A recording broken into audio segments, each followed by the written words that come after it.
You are now buying it for over 80,000. That is not 100% increase. Now, if your food commodity increases by 1,000%, the minimum wage is being increased by 100%, 30,000 to 60,000. When it was 30,000, you could possibly buy a bag of rice for 7.5. Now it is 30,000. You can't afford to even buy a bag of rice. So economically, the people who factored in how much it will be adequate for a working person as a minimum pay, right? They came up with that. And this guy put up a figure that says, I know he's lying. Once you begin to prove that figure, now you realize that it is all bogus. Now, 1.2 million. Tifnumbu cares so much about 1.2 million workers, federal workers. That it doesn't mind that even though they are workers, but they are still living below poverty line. That's okay. They should be grateful. Do you understand? Because there are other 200 million people, 200 million, according to them, who have nobody to give them money, like federal government. So be grateful, okay? Meanwhile, and I call that gaslighting and blackmail, all right? They destroy the economy, devalue the naira, then they are offering you 60,000 naira minimum wage. Take it or leave it, kind of. Be grateful that you are being offered this. Because even this one we are offering you is going to cost us 9.5 trillion. It's not telling us how much it's going to cost if they actually pay 494,000. He's practically confusing himself, but he's reading it anyway as a minister of misinformation. Okay? This minimum wage is going to increase the bill to 9.5 trillion. Well, it didn't give us what it's going to be. Rather, it didn't give us what it's going to be if it is increased by 30,000 to 60,000 naira. It didn't give us that. But he was able to tell us that if they pay workers, federal workers, 494,000, then that is going to be 9.5 trillion a year, where that is not much. That matches the inflation that you are battling with in Nigeria. That is a paltry 200. How much is that? 250 pounds. Sort of. Or maybe $300. Well, with that, you can say, okay, from your 400 and so, you can buy a bag of rice for your family. You can pay your rent. You can pay your children's school fees. You can buy your medication. The least person, the minimum you get paid, will still keep you alive. And that is just 9.5 trillion. These guys, few of them, they went and take over 10 trillion naira. 10 trillion naira. And I will explain that to you. They wanted to save your naira. So they went on to go and borrow $3.3 billion with a $12 billion crude oil as collateral. That money, they've collected 2 billion. They are waiting for 1.3 billion, the balance. The 2 billion they collected is gone. Okay? Now, they went to the World Bank. They said they needed money to fund their budget, starting with their supplementary budgets. Guys, these guys came and they brought in about 10 trillion naira supplementary budgets. So the World Bank gave them over 6 trillion of that money. I'm talking about over $4 billion loan. It's gone, gone, gone, gone. You can't account for it. The foreign reserve of Nigeria within a year has been depleted by over $2 billion. Convert that to your naira. That is over 4 trillion naira. It is also gone in the name of trying to defend your naira. These guys have printed, right? They have printed over 10 trillion, in fact, over 15 trillion so far. Central Bank of Nigeria said they have loaned to Tifnumbu 12 trillion. I know they have done more than that. When they say they are loaning money to Tifnumbu to sponsor and fund the budget, they say, ladies and gentlemen, you can't really point to any of that, can you? It's gone as well, right? So, when you put all of this together, you will then realize that it is much, much better for few people, like the National Assembly, collecting 248 billion naira in total, which included the 58 billion that they got for themselves to buy for themselves 160 million naira each SUV car each. They got this from their 248 billion that Tinubu released to them.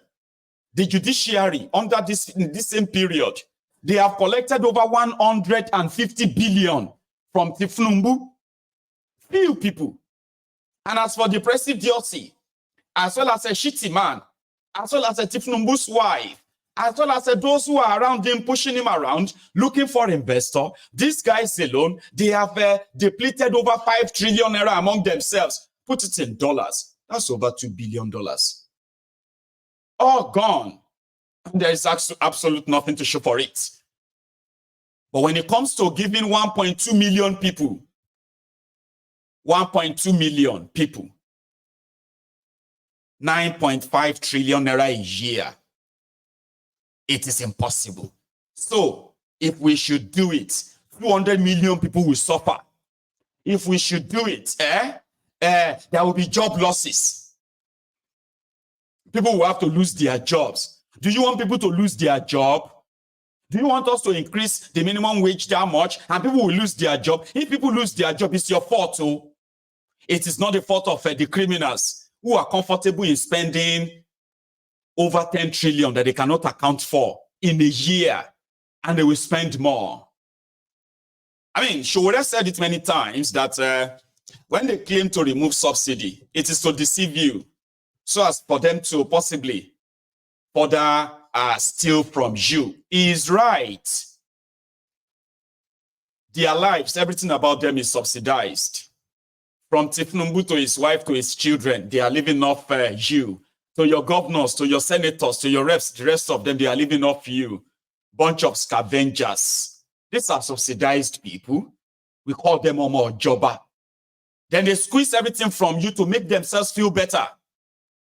So when they have to spend trillion on themselves, it is because they are working for Nigeria. But when to 1 point, do you know what it means that 1.2 million people can conveniently get 9.5 trillion conveniently from the system, which means that 9.5 trillion is going to remain inside Nigeria. They're going to use them to pay rent, pay school fees, pay medical bills. Yeah? Take yourselves out. Okay? Pay your debt. It's going to be circulating within your country in that year. But rather, these guys will rather use your trashy naira to buy any available dollar or forex. Then they ship the money out of Nigeria.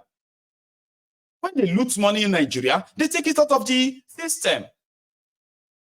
Then you would have to actually struggle within that rigged system. And yet, they never stop. It is impossible for us to do it. Let us blackmail them. If we sack people now because of all of you asking for minimum wage, if 200 million Nigerians are suffering, now because of 1.2 million of you asking for minimum wage, it is so easy, isn't it? Let him finish his nonsense here. Which was supposed to last for 6 months, which the federal government now says can continue until the new national minimum wage is arrived at. Other intervention programs are the 125 billion naira conditional grant and financial inclusion of medium and small-scale enterprises. There is also 100 billion naira that the federal government set aside in the first instance for the procurement of not just the CNG-fueled buses, but also the procurement of conversion kits and the setting up of conversion centers. 25,000 naira was also awarded by the federal government to be shared to 15 million households for 3 months. That process is still ongoing. You know what has happened at the Ministry of Humanitarian Affairs. The federal government has had to suspend this program temporarily, but it has now resumed and it is ongoing. 185 billion naira worth of palliatives, meaning loans to states, to cushion the effect of fuel subsidy removal has also been granted by the federal government. There is also 200 billion naira support to the agricultural sector to cultivate over 500,000 hectares of land to boost food production and food security in Nigeria. Remember also that the federal government released 42,000 metric tons of grains from its strategic grain reserve to also cushion the effect of prices of farm produce. There is also the purchase and onward distribution of 60,000 metric tons of rice from the Rice Millers Association. Also, there is a recent increase of between 25 and 35% on all consolidated salary structure of federal workers in Nigeria. The federal government has also given a 90% subsidy on health costs for federal civil servants through the NHIS scheme. Nuisance leleyi. Nuisance leleyi. Nuisance leleyi. Nuisance leleyi. Because that's what they do, right? You see, Tifnumbu is doing other things too. It's not just workers, okay? We are already giving free food to hungry people. You remember that time we were sharing food and rice? Yeah, these are the policies. And we don't know why why the organized labor cannot see all of this. President Tinubu is doing so much to make sure that everybody is fine. But that's what they tell you. If you believe any of that nonsense, indeed, your mumu never do. We will work with you to build a Nigeria that is not corrupt. I bring you a message of hope.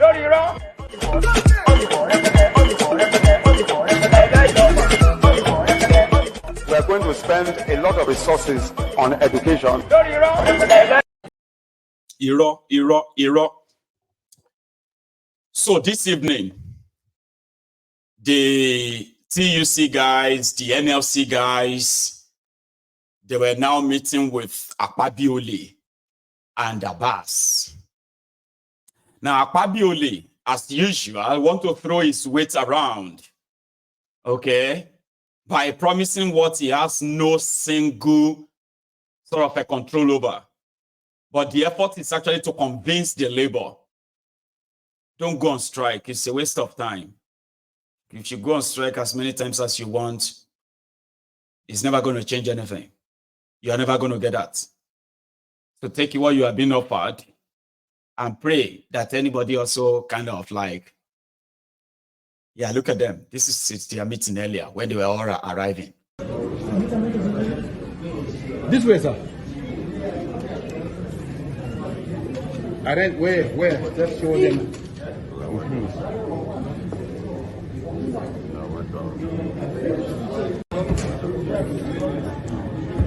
We are reserving this side and this side. So all of you, the amount of 20. Thank you so much.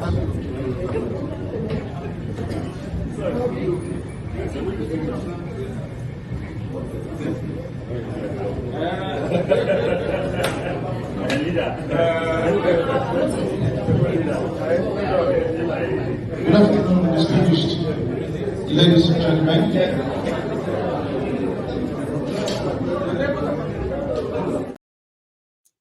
So yeah, they were earlier this evening. I will be monitoring the outcome of their meeting as we proceed in this broadcast tonight. So we see how that goes. I remember the last time I was telling people to go and try and stock food. Go and stock food at home. There's going to be strike. Oh. And people were like, Mayegun, what is wrong with you now? Which one is go and stock food? Go and stock food. Where is the money to go and stock food? Right now in Nigeria, majority actually have to they have to kill what they eat, which simply means they have to go out every day. Yeah. Before or else, kind of.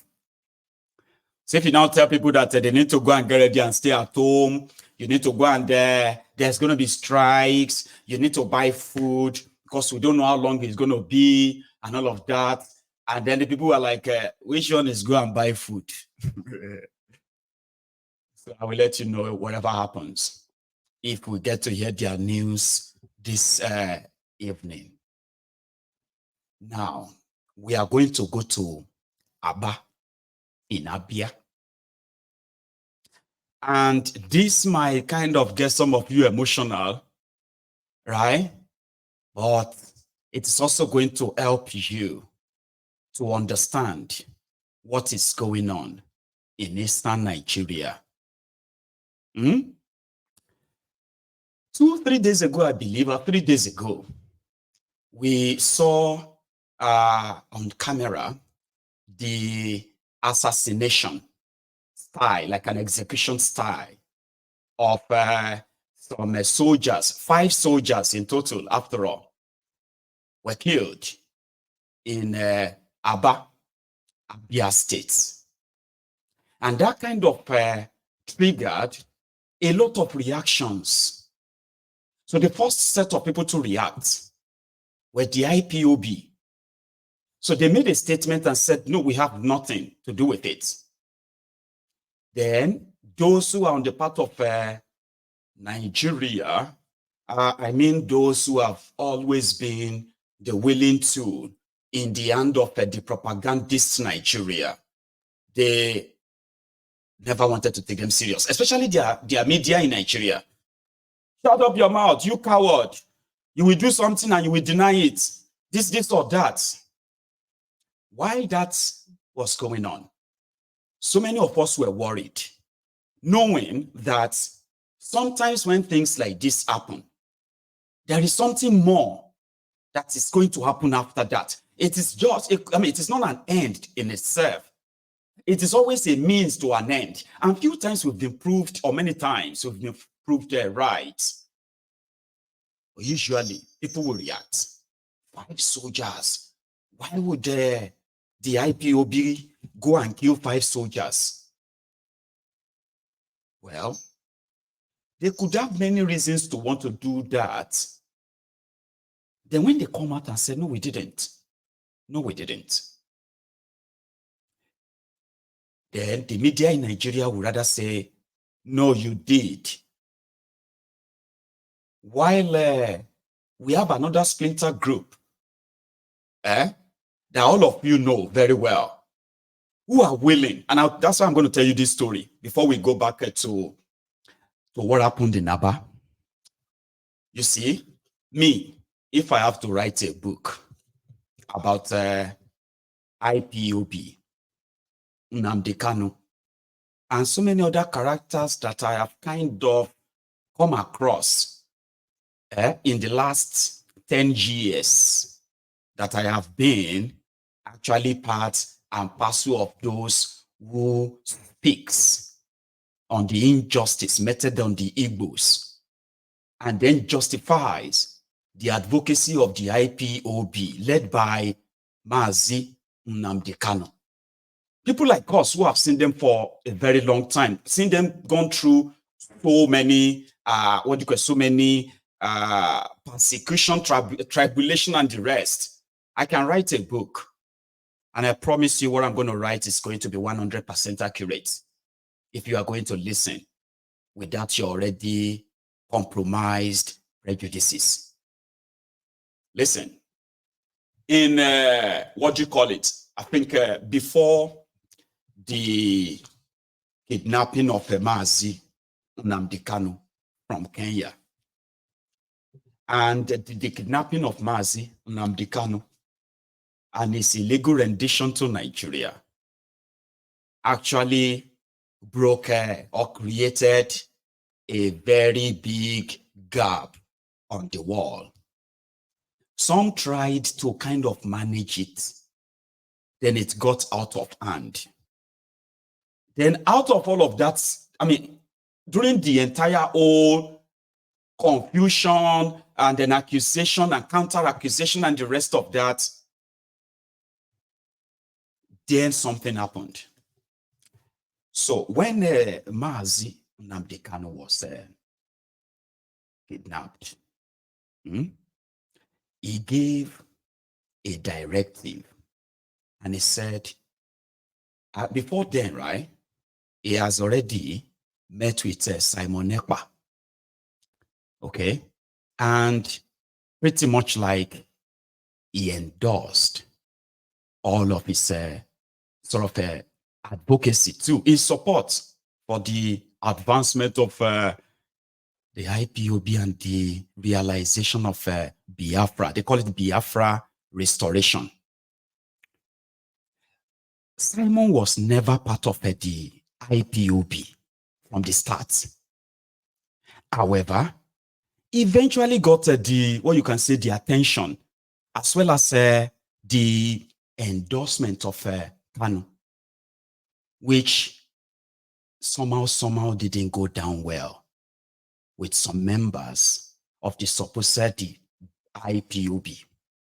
And it didn't take long before the heat hit the fan, and this is how it happened. So there was a directive that now that Mazi Nnamdi Kanu has been kept incommunicado,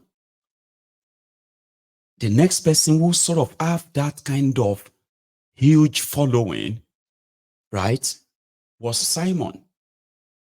So it was easier to suggest that he should be allowed to be broadcasting on Biafra radio. But here is where the whole thing gone south. Practically, some people believe is undeserving, but they now pushed and asked him to come and swear to an oath. An oath that is pretty much to say, we can trust you with information, we can trust you about this or that. Then he rejected too. Then later he told them he's already done it with Mazi Nnamdi Kanu. But they now use those who were supposed to kind of help him, settle in, guide him, and, you know, kind of move on that way. They didn't. They became hostile to him.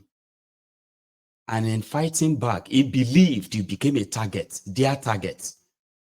The target of sort of like attacks, abuses, you know, sort of on social media trolling. But here is something that you also have to know. Prior to the kidnapping of Mazi Nnamdi Kanu, there were Igbos, Biafrans, who have personally would want the advocacy for Biafra to be different from the way it is being done. You cannot be carrying flags. We cannot just be like allowing them to kill our people. You see, people that got killed in eastern Nigeria by Nigerian government, they do have families too. That if they have their way, they will carry gun and face all those people that they believe are killing their people. It's a different ball game for them. But somehow Nnamdi Kanu was able to sort of manage and control that. But that doesn't mean that they don't exist. So you see, the moment this misunderstanding started, and it became obvious that Simon was being denied access to kind of like, broadcast on their radio Biafra. And he was pretty much ready to take it to another level, they say. The one that is no longer about persuasion, meeting, pleading, or doing protest, or doing a rally. The one that represents the ones, it's radical. The one you can say represents the radical Biafrans, the ones that want things done more than this. So that was where the whole conflict of interest or our vision started changing. But there is something I tried on this platform to try to, because I know many of you are the supporters of this, supporters of that. So what then happened so terribly is that in the course of the whole melee, trying to tear one another down, tear themselves up, this one is authentic. So they believe that the real DOS, right? They call the IPOB DOS, that's the Department of State. This is like the body, the real body, beyond Nnamdi Kanu, behind the global IPOB movement. So they,